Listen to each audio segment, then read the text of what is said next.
Alright, this is Will from Yu-Gi-Oh! Team LOB, and for the September 2012 format, I'm going to be running frogs. So, yeah, Lancer frogs, or frogs with boss monsters, basically, is what it is. And I'm really confident in my build. I think it's consistent enough to keep up with the format, and it's consistent, and you have a lot of options all the time. And you can burn past your opponent's answers pretty easily with it. And there's nothing that really just stops it dead in its tracks other than, like, Dolka. And you can still get through Dino Rabbit without a whole lot of trouble. You just need to play right. So, it's a fun deck to play. And it's good. So, Frog Engine is triple swap, obviously. There's not going to be a whole lot of variation in any Sea Lancer builds for the Frog Engine. Triple Dupe Frog searches out swap. It's a pitch for swap. Swap is going to be obviously the best card in the deck all the time. You're going to use it and abuse it all day long. Triple Ronin Totem, again, use and abuse it all the time, as much as possible. Double Poison Draw, it's there, so you can pitch it for swap. If you draw into bad hands, you can normal summon him, and then he's there. He just provokes your opponent to make hasty plays, and he gives you, that +1 that you can just give your hand another chance to just become good so you can go off, and he's amazing for attaching to Sea Lancer. And then you run one Treeborn Frog, because you don't want to draw it, and you want to be able to use it, so that's the best way to get around that, is just to run one. And that's all the monsters. For boss that's the Frog Engine.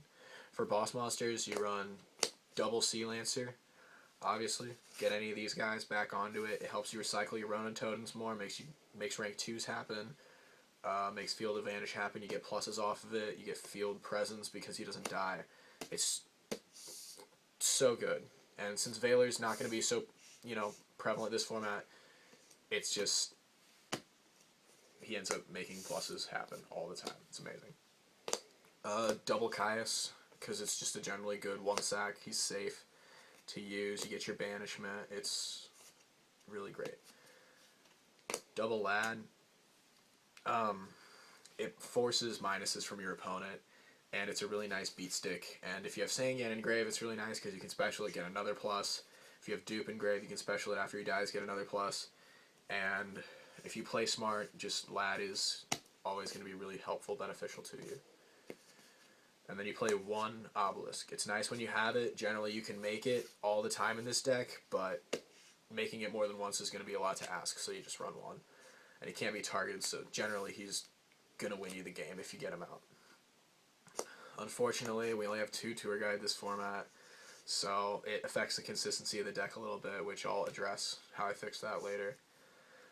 So with it, you run a Tour Bus and a Sangan for the targets. And then, you can go, you can make a Leviathan with these, detached Tour Guide, and then whenever your Leviathan dies, he goes to grave, and then you can put this back in your deck, so you still have 2 in your deck, and it doesn't hurt that much to have a Tour Bus. And generally, you'll only do that if you haven't already gotten a Swap Frog. So you'll use Tour Guide to get Sangan just so he can die and you can grab Swap Frog more often than you might think. It's really good.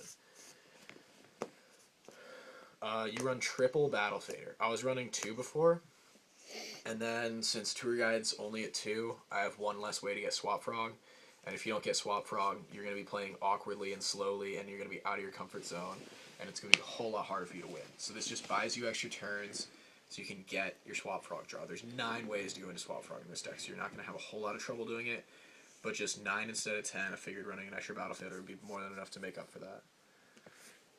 These are hand traps. I'm starting into hand traps. Sorry. This is the Tour Guide Sangan engine, but obviously. Okay. And, double Effect Veiler. It's just a card I like. It's a tuner. It's a level 1. It stops all the onboard effects. It's just, I'd go with it over Maxi most days. But, I don't know. We'll see. It might get taken out for Maxis. Just depends how the format goes. See what's topping, stuff like that. But for now, I'm playing Veilers. And then Gores, because it's Gores. For spells, I don't play too many spells. The monster count's like 29, I think. Pretty sure it's 29. But yeah, spells counts 9. 2 salvage, so good.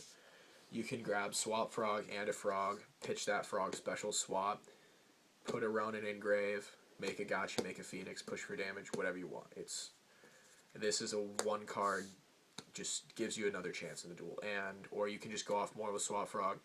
It just makes rank 2s happen all the time.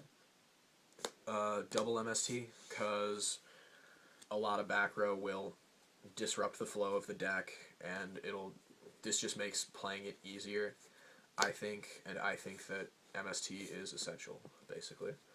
Only 1 enemy controller, just because I don't want to draw into spells, so I only run 9 of them. I don't want to draw into spells and not have my frog engine present, so I don't play too much strict frog support. I think I only have 3 cards that are strict frog support, the salvages and the enemy controller, but you can still use this with the Sangan, so the salvages are really the only pure frog support cards. But you can just, I mean, the obvious Treeborn play with it, but I only play 1 because to make sure I always have the play whenever I'm going to use this, and it's just so good whenever it happens, and it always happens, basically, because I run 1. So the spell count, I think, is really important towards the consistency of the deck. And then staples, you have Book of Moon, Reborn, Dark Hole, Heavy. And then, as with any frog deck, you either play no traps or very few traps. And I'm one of those players who likes Water Art. I think it's an amazing card. They can top deck, draw phase, Water Art. And you can take away all their plays, you can see what their hand is, there's so many advantages to playing this card. And the wording is send, so Dark Worlds don't get their effects. You can send that graph at a grave that you're worried about, or not, because it's a graph and you probably don't want it engraved, but you can get rid of the snow. It's just, I don't know, it's amazing to be able to send 1 card in their hand to grave and just not have to worry about it, know what's in their hand, know what their back row is probably going to be whenever they set it. And then you can just out-predict them, or outplay them, and then smash. Because beating down with this deck is really easy. And that's the main deck. For the side deck, what am I saying? No, not the side deck. For the extra deck, Gore's Token. It's essential. You have to have this one, otherwise you can't win. Triple Gotchi. A lot of people don't think it's necessary, but if you're trying to stall it all, you're going to need triple. And if you want to make 2 at a time and you need it later in the duel, you're going to say, oh crap, should have ran Triple Gotchi. And you have the room, so there's no reason not to. Triple.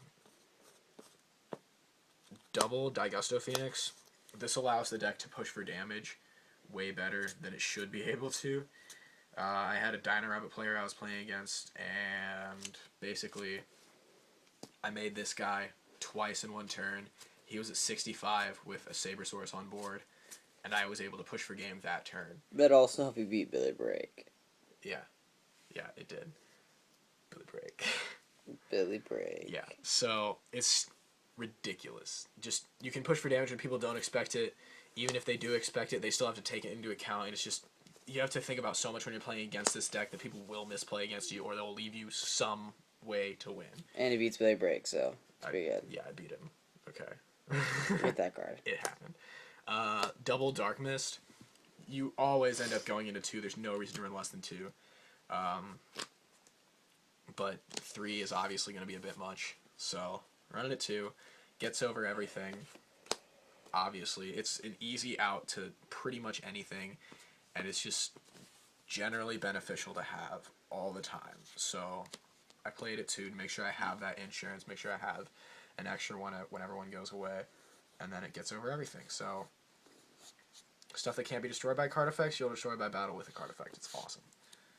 That's it for the rank 2s. I only play 7 of them. I figured I'd be a little bit conservative and only play 7 rank 2s, It's not, yeah, it's a lot, but it's necessary.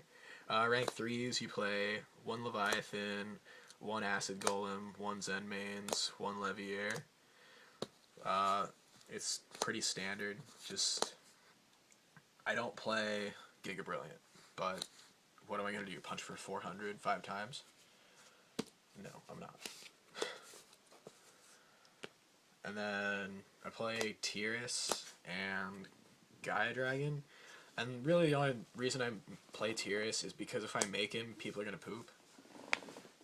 And I had the space, and it's really cool.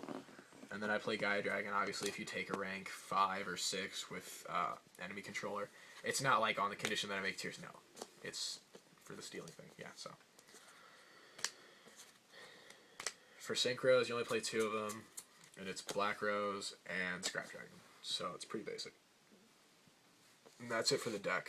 It's really good. As Adam mentioned before, I did beat Billy Break at the Beat the Master thing at Gen Con with it, and then I beat, like, really skilled Dino Rabbit player with it, and, I mean, it hasn't seen too much, I haven't tested it too much, really, against, like, in actual events, but I'm hoping to test it out at YCS Indianapolis, see what I can do, and then play it, try it out, it's amazing.